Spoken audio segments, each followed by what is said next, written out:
ఈరోజు మనం చెప్పుకోబోయే కథ పేరు కోతిపిల్ల నీళ్ల చెరువు. ఈ కథ వినడానికి మీరందరూ రెడీయే కదా పిల్లలు? ఓకే, శ్రద్ధగా వినండి. నేను చెప్పబోయే కథని మీకు నచ్చిన విధంగా ఊహించుకోవడానికి ప్రయత్నం చేయండి. ఇప్పుడు కథలోకి వెళ్ళిపోదామా? అనగనగా ఒక అడవిలో ఒక కోతిపిల్ల ఉండేది. మొదట్లో అది ఎటు చూసినా ఎటు వెళ్ళినా పెద్ద కోతులతో కలిసే వెళ్ళేది. తర్వాత ఒంటరిగా అడవి అంతా తిరగడం మొదలుపెట్టింది. ఒకరోజు అది చెరువులో నీళ్లు తాగడానికి వెళ్ళినప్పుడు అక్కడ దాని కాల్లో పెద్ద ముళ్ళు గుచ్చుకుంది. ఆ నొప్పికి కోతిపిల్ల విలవిలలాడింది. ఏదో విధంగా ఆ కోతిపిల్ల దాని నివాసానికి చేరుకుంది.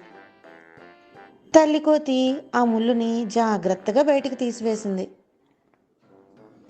కానీ ఆ కోతిపిల్ల తాను చెరువులో నీళ్లు తాగడానికి వెళ్ళినందుకే ముళ్ళు గుచ్చుకుంది కాబట్టి ఎప్పుడూ నీళ్లు తాగడానికి ఆ చెరువు దగ్గరికి వెళ్ళకూడదు అనుకుంది.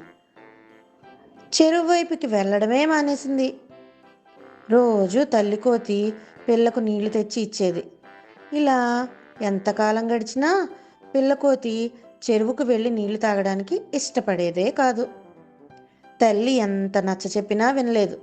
ఒకరోజు తల్లి కోతి నీళ్లు తెచ్చి ఇవ్వలేదు.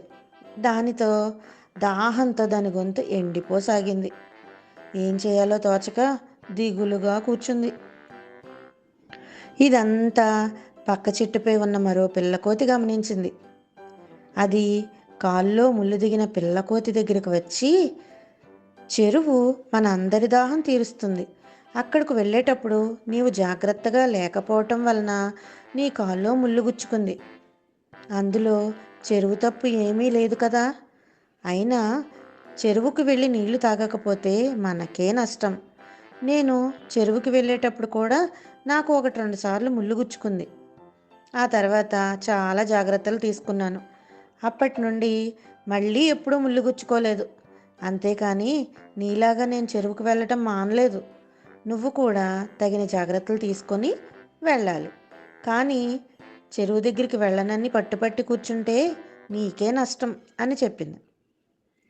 ఆ మాటలను అర్థం చేసుకున్న పిల్లకోతి చెరువుకి నీళ్లు తాగడానికి వెళ్ళింది. అప్పటి నుంచి కోతిపిల్ల ఎక్కడికి వెళ్ళినా జాగ్రత్తగా ఉండసాగింది.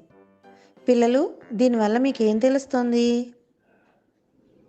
టీచర్ తిట్టారని, టీచర్ కొట్టారని స్కూల్కి వెళ్ళడం మానేస్తామా? టీచర్ ఎందుకు తిడతారు?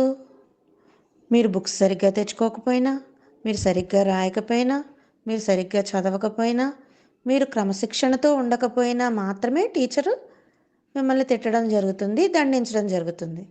అంతేకాని మీ మీద ఇష్టం లేకపోవడం కాదు కదా. మీరంటే టీచర్కి చాలా అంటే చాలా ఇష్టం. టీచర్ తిట్టారని నేను స్కూల్కి వెళ్ళనని మారం చేస్తారా? అలా ఎప్పుడూ మారం చేయకూడదు. టీచర్ తిట్టకూడదు, దండించకూడదు అనుకుంటే మీరేం చేయాలి? మీరు స్కూల్కి పట్టుకువెళ్ళాల్సిన బుక్స్ జాగ్రత్తగా ముందు రోజే మీరు స్కూల్కి పట్టుకు వెళ్ళబోయే బ్యాగ్లో సర్దుకోవాలి. పెన్సిలు, ఎరేజరు, షార్ప్నరు, స్లేటు అన్నీ ఉన్నాయా లేదా చెక్ చేసుకోవాలి. ముందు రోజే హోంవర్క్స్ చేయాలి. తొందరగా పడుకోవాలి, తొందరగా లేవాలి. నీట్గా ఉతికిన బట్టలు వేసుకొని స్కూల్కి టైంకి వచ్చేయాలి. స్కూల్కి వచ్చిన తర్వాత క్రమశిక్షణతో ఉంటూ టీచర్ చెప్పిన పాఠాలన్నీ నేర్చుకుంటే టీచర్ దండించరు, ఇంట్లో అమ్మా నాన్న దండించరు. దాంతో మీరు చాలా సంతోషంగా ఉంటారు. అందరూ మిమ్మల్ని మెచ్చుకుంటారు.